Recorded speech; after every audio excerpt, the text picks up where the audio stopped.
What's going on, everybody? This is Derek J. Speaks, and I am here to give you my review of AEW Double or Nothing 2021 live from Daly's Place in Jacksonville, Florida. A show that, to my knowledge, is the very first wrestling show since the pandemic started to have a full capacity crowd. We've had crowds of certain levels at a few wrestling shows here and there for the past few months. In fact, AEW, more than most other wrestling companies, has welcomed back fans into the building. They have had fans, they've had actual fans and crowds at Daly's Place for the last few months. But, COVID regulations, all spaced out, social distancing, all the works such as that.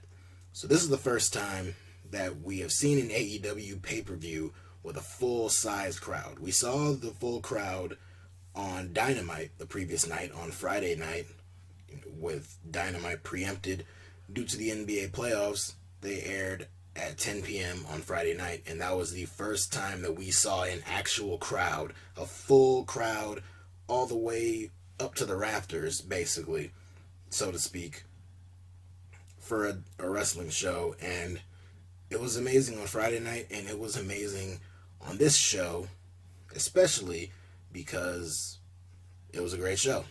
Top to bottom, front to back, all in all, overall, I thought this was a really good show tonight. I thought it was a strong effort from everyone involved. I thought there were a lot of really strong, great, entertaining matches that took place top to bottom on this show, including the first few matches. Those first top of the card matches that happened within the first hour of the show, it just made the show run by so smoothly with a lot of energy and life to it. Kind of tapered off a little bit towards the middle there. You started to feel the length of the show because there was at least one particular match that kind of put a bit of a screeching halt on the show, and I bet you could probably guess which match in particular that was.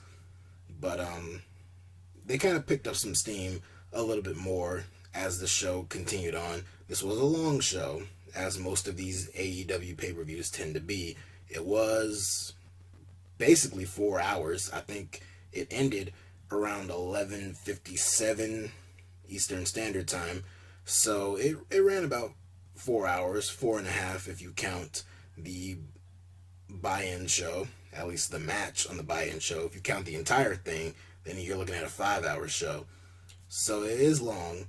It is a bit on the long side, but I guess AEW has a little bit of leeway when it comes to that because they only put on 4 big pay-per-views all year. So I guess they feel they can afford to have these shows be a little bit longer, knowing that the next big pay-per-view isn't going to be until September with All Out in Chicago. With that said, though, I get that. I get all of that. It was a little bit long. When I look back on it, are there some things that I would probably have trimmed down? There's a certain match I probably would have just not put on the show. In hindsight, looking at it, it just served no purpose being on the show, and it did no one involved any favors whatsoever. Not the winner of that match, and certainly not the loser of that match. But we will get to that when we get to it. But it was a little bit on the long side, but to the credit of the fans there, they were up for pretty much everything that happened on the show. From the very beginning, they were hot for the entire show, which was great because you just missed that. Wrestling is not the same without a crowd. It works. There are certain things that can still happen, and there are certain beats that can still take place and can still be effective to a certain degree without the crowd, but it is so much stronger with the crowd. And you could tell, even on a show like this, you could tell by the reaction certain performers got on the show tonight. They felt like an even bigger deal, or they felt like a big deal, period, and probably on a level that they have not felt for a long time on these shows with either no crowd or less than half capacity of a crowd. So it really helped the show come off as this huge epic event. It made a lot of guys come off as huge megastars, and it made for an overall positive, energetic, full of life environment for the pay-per-view. And I think that added to a lot of the positive thoughts that I have, and I'm sure a lot of other people have, as well. I'm sure a lot of you have. But let's get into it. Let's just get right into the show. The show kicked off, as I mentioned previously, with the buy-in. The buy-in was basically a whole preview of the show, but the first match of the show on the buy-in took place for the NWA Women's Championship between Riho and, of course, the NWA Women's Champion, Serena Deeb. Surprise, surprise, although not really much of a surprise, it was a really good match. It was a great match, in fact. Serena Deeb has been a treasure to the women's division in AEW. Riho, I know not everyone is a big fan of hers. She did not have a lot of support behind her when she was the AEW Women's Champion. But I think that these two have very good chemistry, very strong chemistry together. And they proved that on this show. They proved that in this match.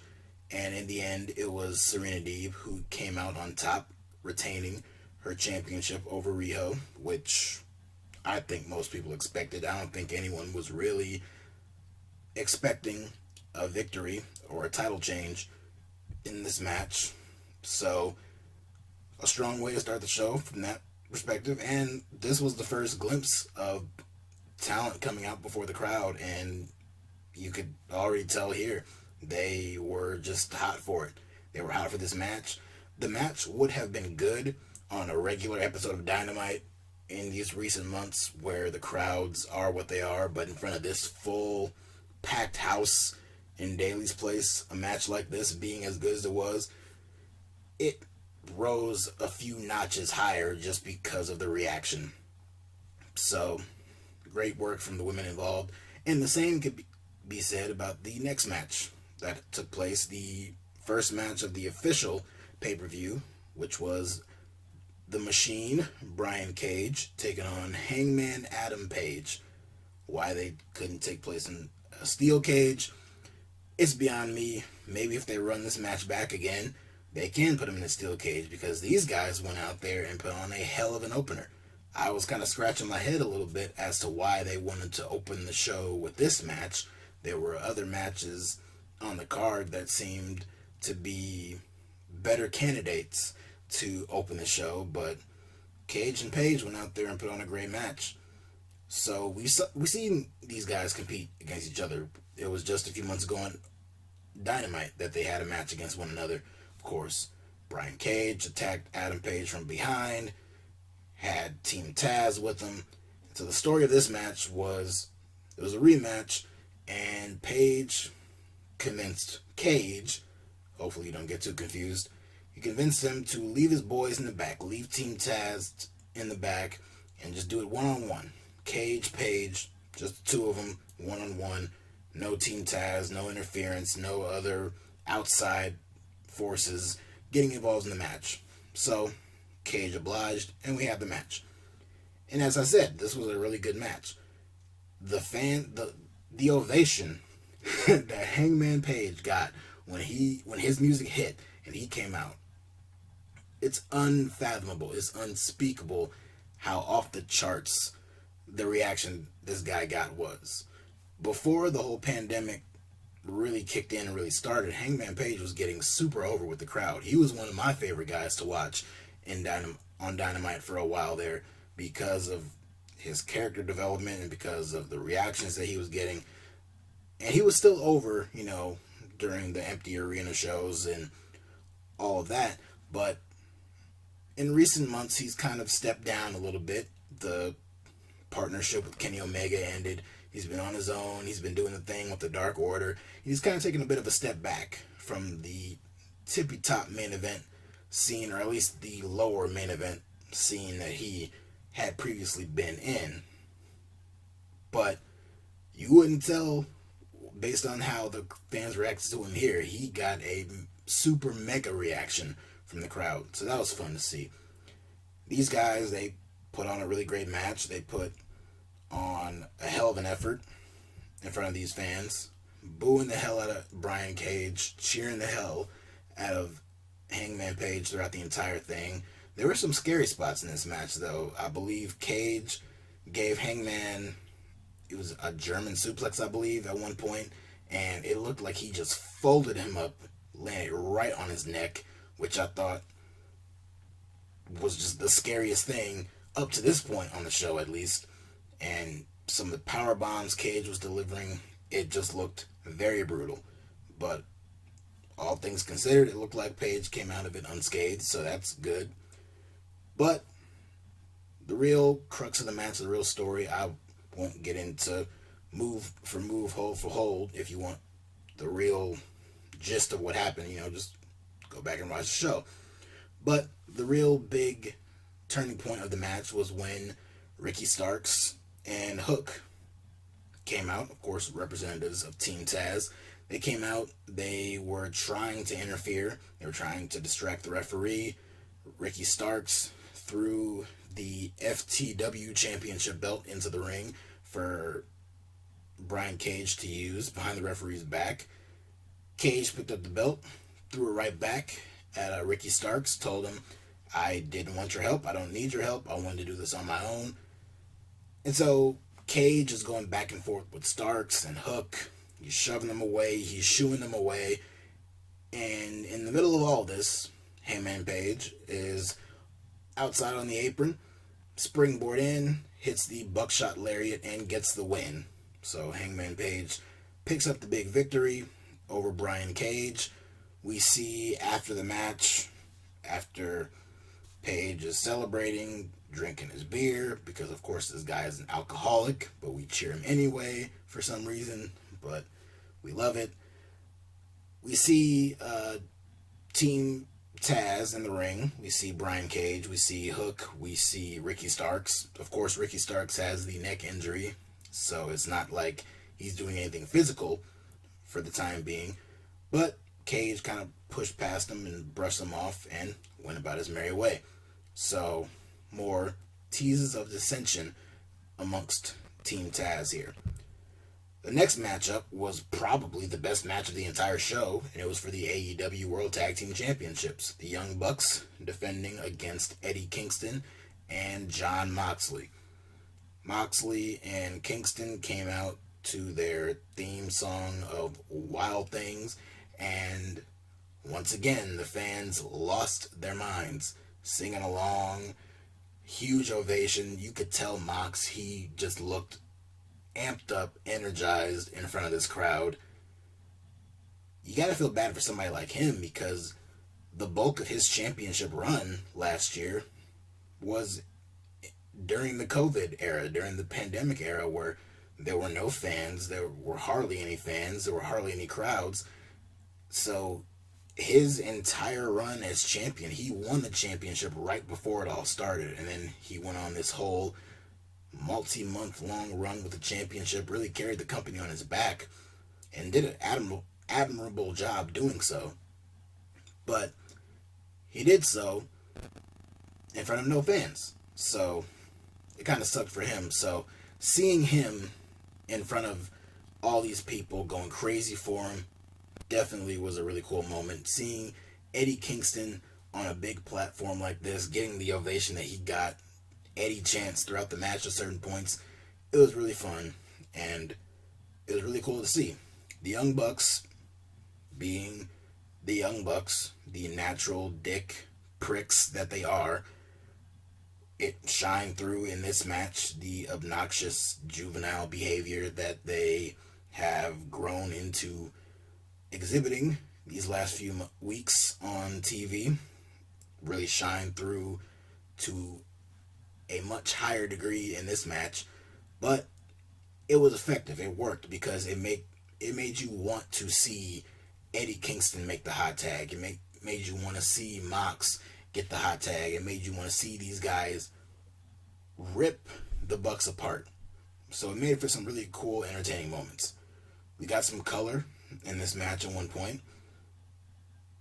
Moxley started to bleed. He got a little bit of color in this match.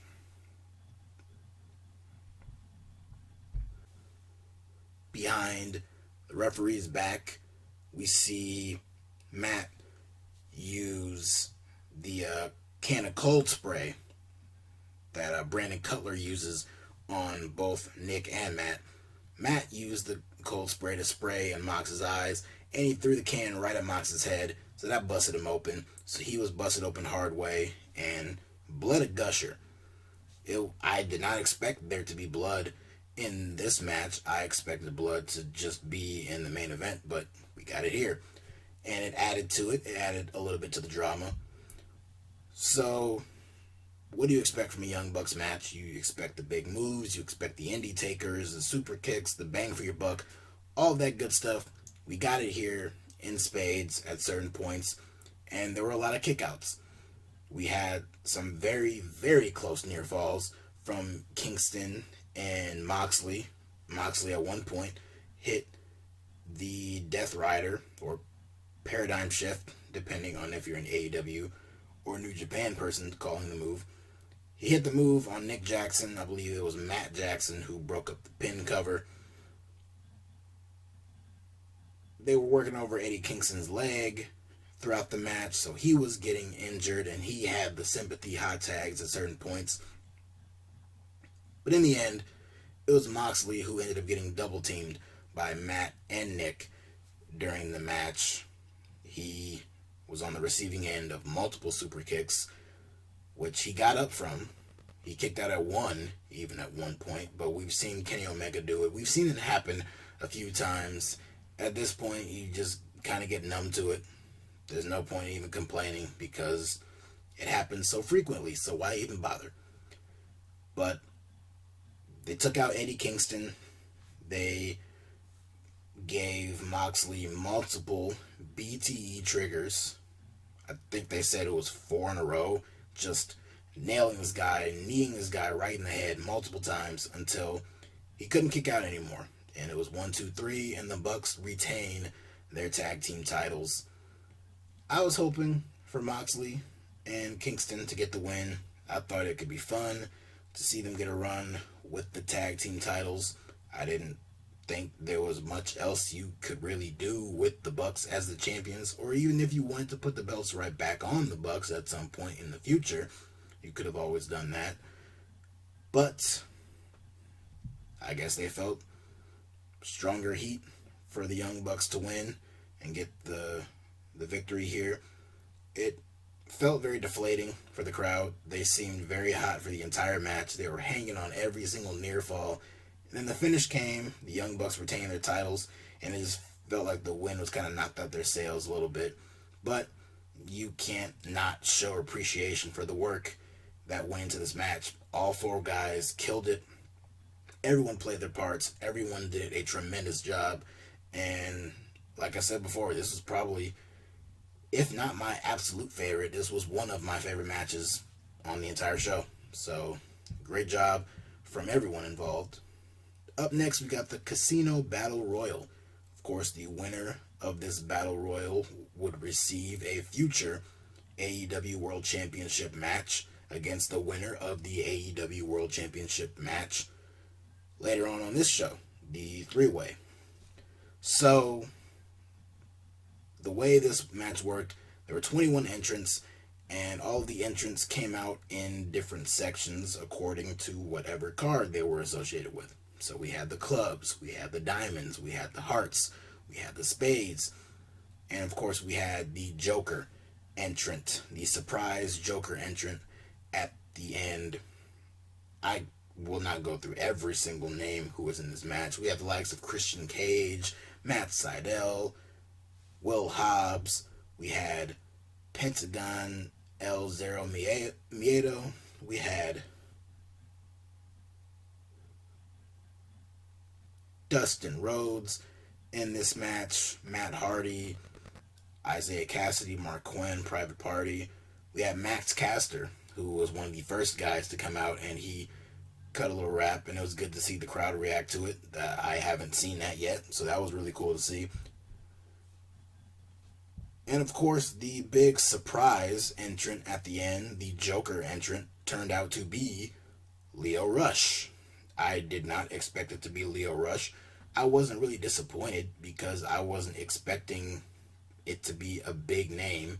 Those of you who were expecting the likes of CM Punk or Daniel Bryan or Samoa Joe or someone like that, I don't know what to tell you. We go through this every single one of these pay-per-views where you think it's going to be a name like that, and then it does not turn out to be that, and you get disappointed. I've been on the other end of that disappointment. I did not feel that here. Lio Rush, I haven't seen Lio Rush on TV in a very, very long time, and he came out there and he looked great. He was flipping all over the place. He was very athletic. He showed just how talented he really is.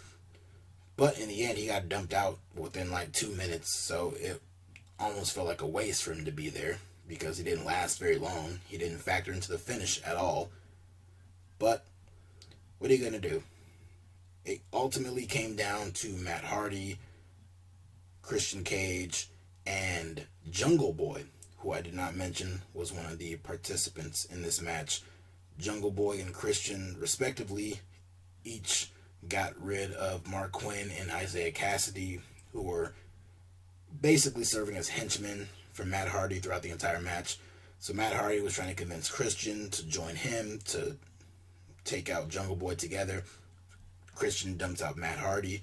So it comes down to Christian Cage and Jungle Boy. And if you looked at the names of participants in this Battle Royal, and you needed to pick two guys who were the most likely to win, between the two of them, one of these guys is the most likely to win, it would be these guys. It would be Christian Cage and it would be Jungle Boy, because there was no one else in this match other than the two of them who had a snowball's chance in hell of actually winning this match. So that made for a very fun dynamic as the match came to a close, and it was Jungle Boy who pulled out the victory. He dumped out Christian, and it is Jungle Boy who will be getting a future shot at the AEW World Championship. Of course, Jungle Boy has the theme song Tarzan Boy.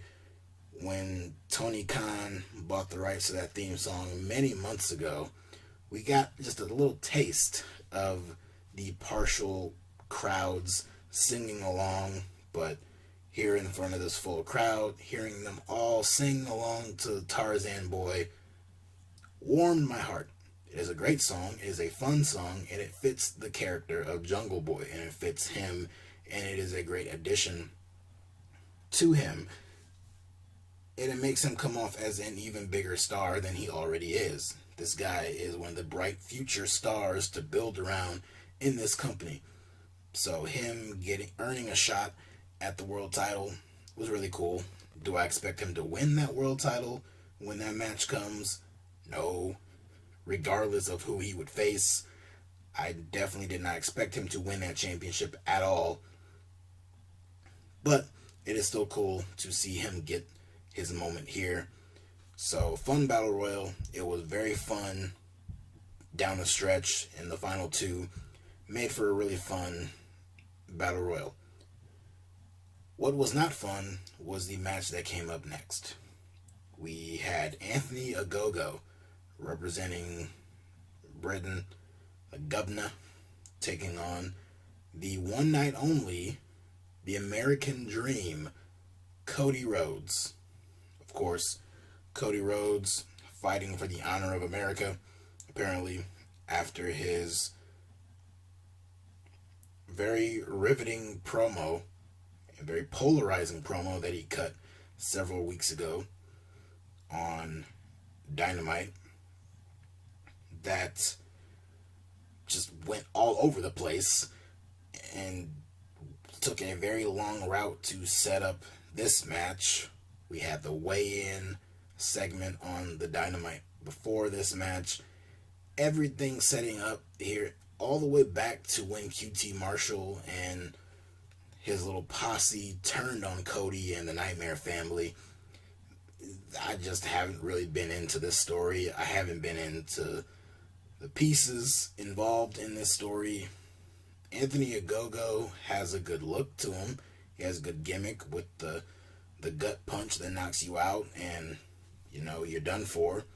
It's very limited in what you can do, but I thought it worked for him.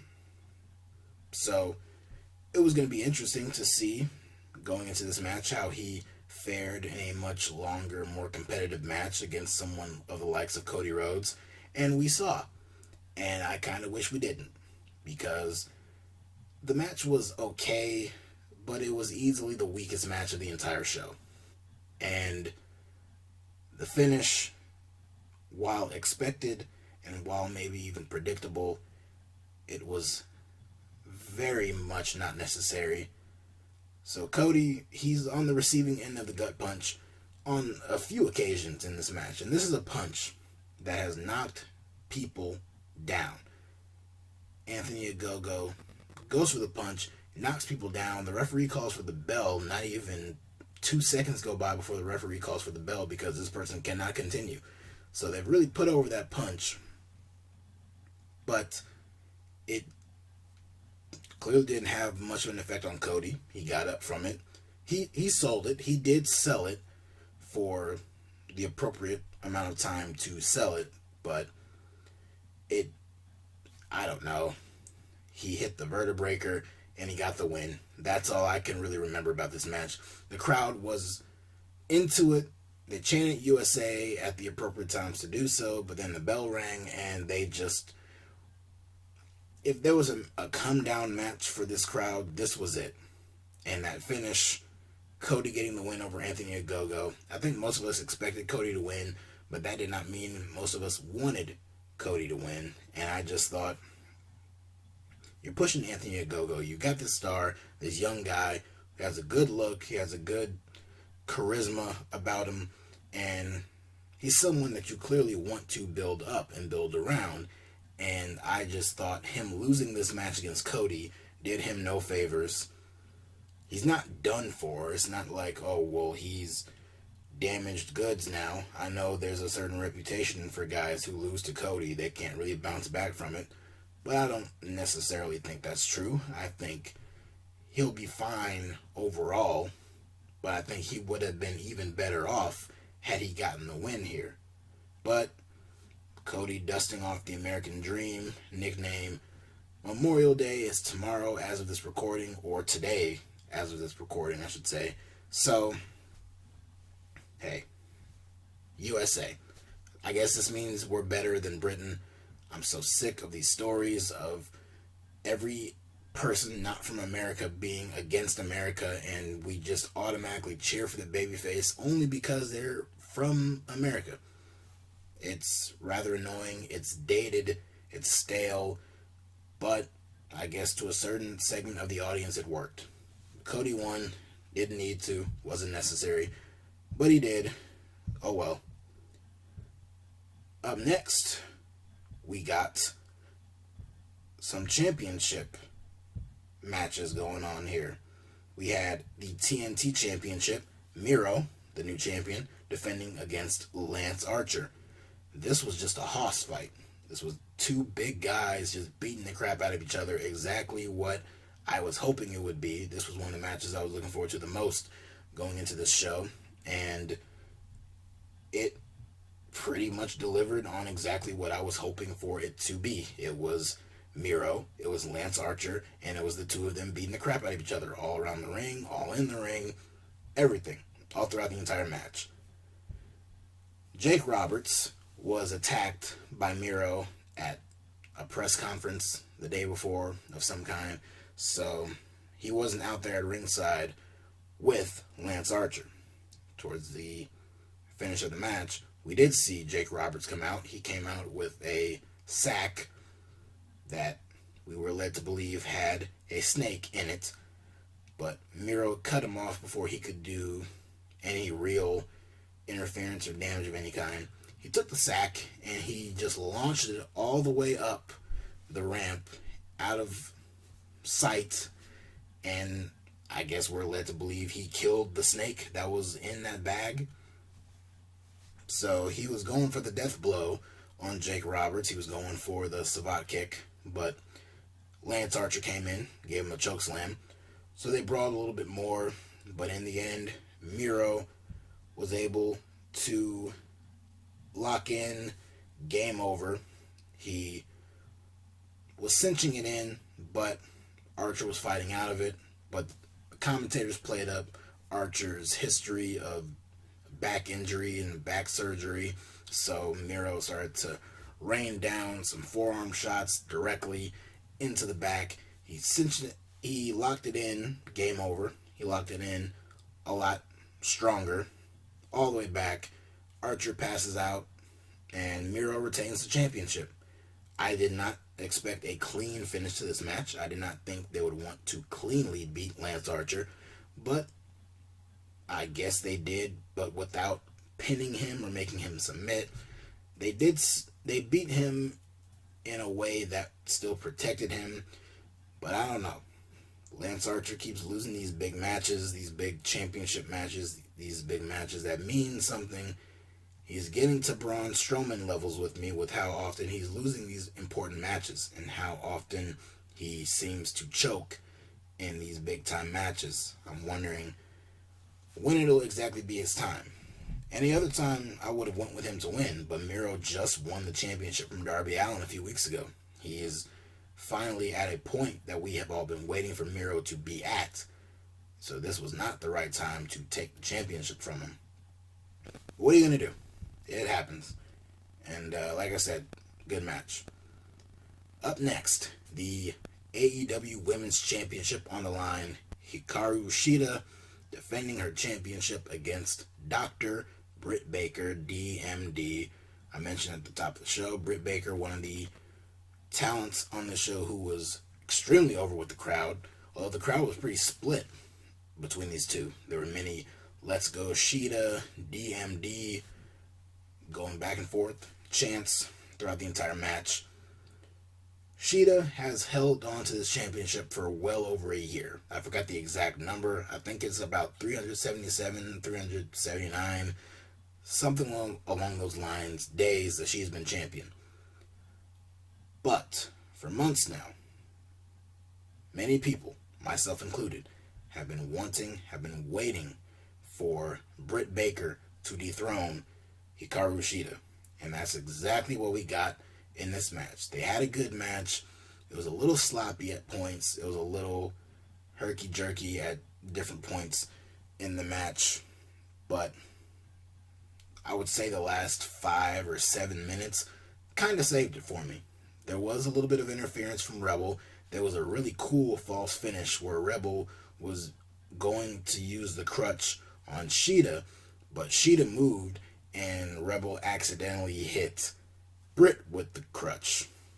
The referee was looking right at it, by the way. He did nothing. He acted like he didn't see it, but we all saw the referee look directly at it. So I guess we're supposed to play dumb. Like, oh, it happened behind the referee's back, even though he's in plain sight of it. But that was a cool near fall, because Shida went for the pin, and Britt kicked out. Rebel eventually got kicked out. Shida, she hit her running knee strikes. All these big moves that you would expect Shida to win, but she did not. We thought at one point Britt was going to win. She hit the curb stomp on Shida onto the championship belt behind the referee's back. Shida kicked out of that as well.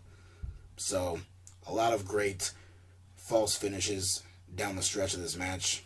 But, in the end, Baker crucifixed Shida into the lockjaw, locked it in, and Shida had no choice but to tap out, and Britt Baker is the new AEW Women's World Champion. She's the best thing going in the women's division. Character-wise, in-ring-wise, maybe not. I mean, her in-ring ability has vastly improved over the last year or so, and her character work is top-notch. She is the best character in the women's division, so it only makes sense for her to be the champion. I've been calling it for months, probably since August or September of last year, that Shida's reign as AEW Women's Champion will come to an end at the hands of either Thunder Rosa or Britt Baker. Britt Baker was the correct option. She was the only great option, and any other outcome of this match would have been wrong. So, great job on AEW's part, doing the right thing and putting the championship on Britt Baker. Up next, we were treated to the first live televised match of Sting's career since 2015. It was Sting and Darby Allin taking on Ethan Page and Scorpio Sky, and Sting looked good. He started out, he came out in the t-shirt, and it's like, okay, that's how it is. But eventually he threw that t-shirt off. He hit this big dive off of the stage onto Page and Sky on the floor, and he looked good. He wrestled a lot more in this match than I thought. I thought it was going to be, hot start, doing a couple things, and then Darby takes over. The heels beat down on Darby, and then Sting comes in for the last few minutes, hits the Scorpion Death Drop, 1, 2, 3, we all go home. In a way, that's kind of what happened, but Sting was a lot more active and participated in the actual match way more than I thought.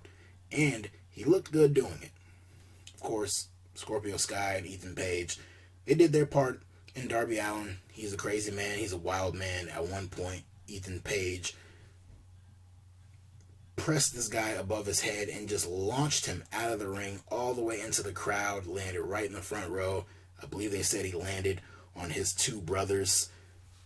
It looked impressive as all hell and was terrifying to see. But I thought that was one of the coolest spots of the entire night. So, we get to the finish. Allin takes care of Page. It's down to Sting and Scorpio Sky. And Sting lays out Scorpio Sky with the death drop and gets the win for himself and Darby Allin. So the babyfaces win here. Sting gets his first victory in I don't know how long. I don't remember him winning any match in WWE. So, big win for Sting, coming out there in his first full-on live match in front of a crowd in several years, and he looked great. The fans chanting, "You still got it," at him, and as someone who's not usually a fan of that chant, I agree wholeheartedly with that sentiment. He still had it in this match. He definitely still had it, and he brought it, and it was a really good match. It was really fun. Up next, the three-way for the AEW World Championship. Freshly squeezed Orange Cassidy, the Bastard Pack, and the belt collector himself, of course, the AEW World Champion, Kenny Omega. This was a really great match. I thought this was a really great match. But the last few minutes and that finish, not exactly a fan. But everything up to that point was great. Pac was great. Orange Cassidy was the most over guy in this match. Out of all three guys in this match, the fans loved Pac. They cheered for a lot of his stuff. They booed him when appropriate. They booed him, honestly, whenever he was doing anything negative to Orange Cassidy. Orange Cassidy was the most over guy in this match. He was the person the crowd wanted to see win this match. He was the person my girlfriend wanted to see win this match. He was the person I wanted to see win this match at a certain point.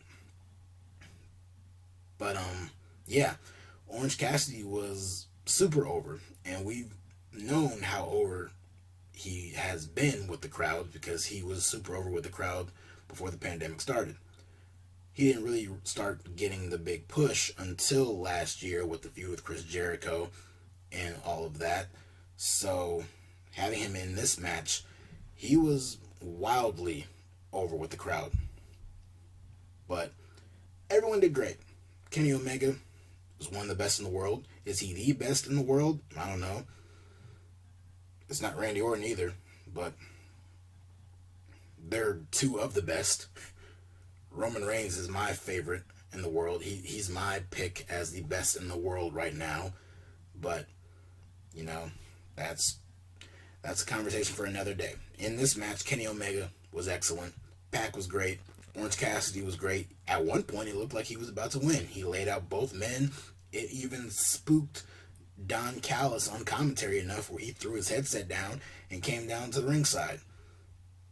Cassidy laid out both Omega and Pac with the orange punch, went for the cover on Pac, and Don Callis came down the ringside, and he pulled the referee out of there. The fans even started a "fuck you, Callis" chant, which I thought was very funny. But it was at that point when the antics and the stupidity started to come into play. We got a little bit of it earlier. We saw interference, but it was really bad here. The referee got laid out by Kenny Omega. Pac had Cassidy locked in the brutalizer. Omega was trying to get him off of Cassidy. He was trying to break the submission, but Pac would not let go. So Kenny Omega did the next best thing, and he beat down the referee. It's no disqualification in the triple threat match. So there you go. Don Callis, who was still at ringside, he started tossing Kenny Omega majority of his championship belts. His Impact World title, his AAA Mega title, the AEW title, and he hit Pac with it over and over again. It looked like Cassidy was going to pull it out, but a quick rollover crucifix from Kenny Omega, and Omega retains the championship. Like I said, this match went about 26, 27 minutes. So I would say the first 20 minutes was excellent. Those last 5, 6, or 7 minutes, not really a fan. Did not really like it all that much. Didn't like all the interference. Didn't like the use of all the championship belts and Pac no-selling them and getting back up and getting hit with another one.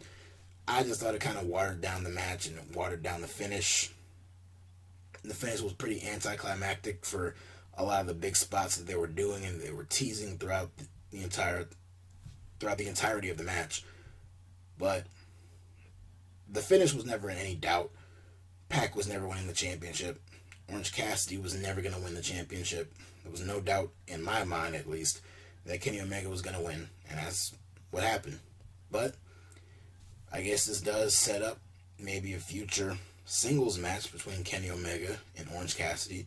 That Orange Cassidy will also lose, because I don't expect Kenny Omega to lose that championship to anyone anytime soon. But yeah, we had a great match, just a little less than stellar of a finish. Before the big Stadium Stampede main event, we got the big announcement of a new analyst joining All Elite Wrestling, and he will be one of the commentators for the new AEW show, Rampage, starting August 13th. The world's strongest man, Mark Henry. First Big Show, first Matt Hardy, then Big Show, then Christian, or was it Christian, then Big Show. Now Mark Henry. All these guys who Randy Orton embarrassed on TV last year have come to AEW. So Randy Orton is clearly the gateway for WWE legends to enter the AEW atmosphere. But yeah, once again, another name who I just never would have expected to be anywhere else in any other company other than WWE coming to AEW. So I don't know what's in the water there in Jacksonville. I don't know what kind of Kool-Aid they're selling, but whatever it is, these guys want it. So it'll be cool to see Mark Henry doing this thing in AEW. So looking forward to what he's going to bring to the table. Now on to the main event. The Pinnacle. MJF, Wardlow, FTR, and Shawn Spears, of course with Tully Blanchard in their corner, taking on the Inner Circle. Chris Jericho, Sami Guevara, Santana, Ortiz, and Jake Hager. Of course, their first match was blood and guts, And now we have the Stadium Stampede. Why Blood and Guts took place first, why this couldn't have been reversed, I have no idea. I really don't get why they couldn't have just reversed it. Why not put Stadium Stampede on Dynamite and then save Blood and Guts for the pay-per-view? Who knows? I think that would have been great to see in front of a real crowd, but oh well. What can you do? So this match, Stadium Stampede last year was really entertaining. It was really fun. A lot of creative, kind of goofy spots. We had some of that in this match, but fewer. But it was still pretty over the top, still ridiculous, but still mostly entertaining, despite not really having much reason to take place in the first place. So, before the match even really starts, the Inner Circle make their entrance, basically not really ziplining. They lowered down into the rafters of the stadium, and they were cut off by the other members of the Pinnacle, and the fight began. And then everyone branched off into different segments, fighting each other. We saw Chris Jericho and MJF fighting throughout the offices of the stadium. They even ran into Jacksonville Jaguars coach Urban Meyer. Never did I expect to see Urban Meyer in the main event of any wrestling pay-per-view, but here we are. As an OSU fan, I found that really funny. We had Jake Hager and Wardlow fighting near ice room and a meat locker. They were fighting near the kitchen area, so they were kind of brawling it out. We saw Santana and Ortiz and FTR fighting in some kind of disco type bar. They shared shots first. They each took shots, and they threw back some whiskey or whatever it was they were drinking. And we got an appearance from Conan. I thought that was cool, and it made me want to see Conan paired up with Ortiz and Santana going forward. Having Conan in their corner going up against FTR with Tully Blanchard, I don't know. Tully Blanchard, Conan, dueling promos, that's not something I thought I wanted to see or hear until now. So, hopefully going forward, that's something we get to see. Sami Guevara and Shawn Spears, shockingly, were kind of the heart of this match, as it turned out. So, of course, Shawn Spears' gimmick is he's the chairman. So, what other weapon did you expect him to use against Sami? Why, it was chairs. Several chairs going back and forth. At one point, Shawn Spears busted out a pair of handcuffs and handcuffed Sami to some type of railing of some kind. But Sami just so happened to be right next to some bolt cutters that he used, of course, off camera. We see Jericho and MJF, they're fighting in the offices. MJF gets thrown through a glass window. Eventually they fight into the crowd. They fight all the way back into the arena, and they're in the stands. They're amongst the fans fighting. So I thought that was pretty cool. And eventually Sami and Shawn Spears find their way out there as well. Shawn Spears gets ran down by some guys on some motorcycles, until eventually he gets run down by Sami Guevara on a golf cart. And after last year's Stadium Stampede, that was sweet justice for Sami in this match.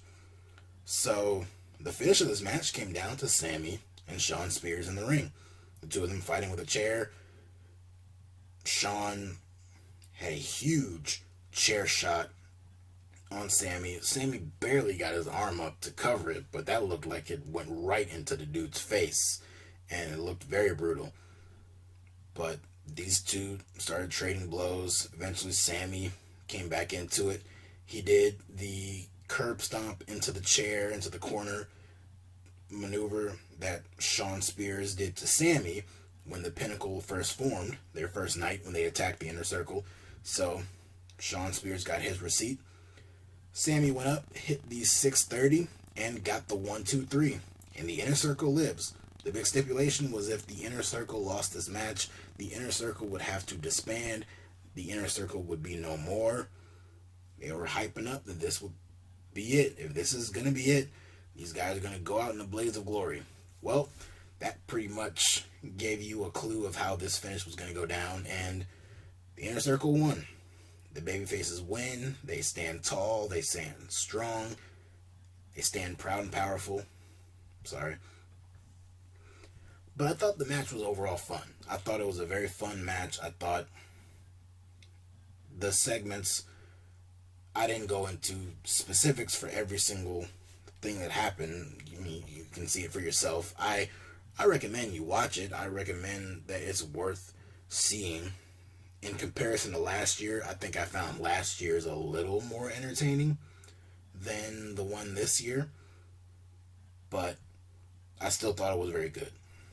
And the Inner Circle winning, it is what it is. I just don't see what else you can do with them. I mean, they're baby faces now. Do they continue to feud with the Pinnacle to a third match? Like, is there really a need to go to another match between these two factions? I don't think so, but maybe that's what they do. Do you want to build to something eventually with the Inner Circle and the Elite going up against Kenny Omega and the Young Bucks and Gallows and Anderson? I guess you could, maybe.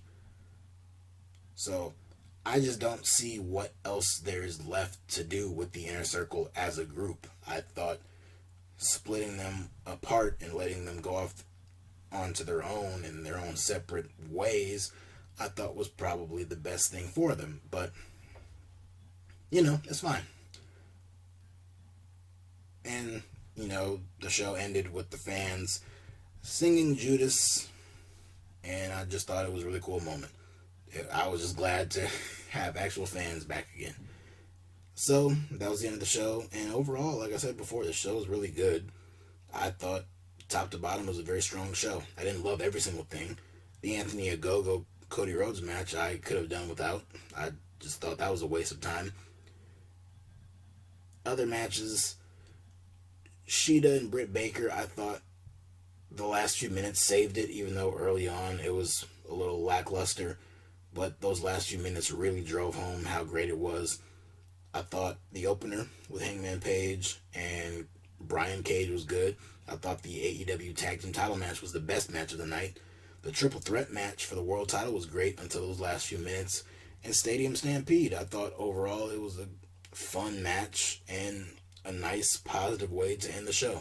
So, going forward, if Dynamite and AEW are back to having full crowds and they put on shows as strong as this, it'll be a little more fun to watch wrestling again.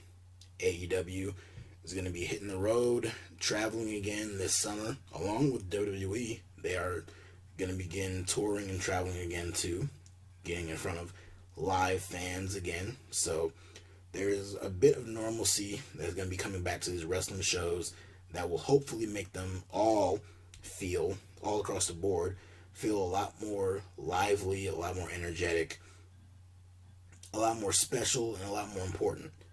Until we're just used to it again and they go back to the same old. But until then, hopefully we can have a little bit of fun. So, if you like hearing me go on and on about this show, go ahead and click that subscribe button. There's more where that came from in terms of wrestling, in terms of movies, in terms of TV shows, in terms of whatever it else it is that I want to talk about. I would love to talk about it in great detail and hope that you can join me along the ride. So go ahead, hit that subscribe button. If you want to follow me on Twitter at BestHeelEver, where I will chime in on any thoughts on any wrestling or anything in general, and a lot of other socials that I will give to you and reveal to you in the future. So thank you all. It's good to be back in full form and doing a few things old and a few things new. But either way, it's good talking to you guys again. So stay good.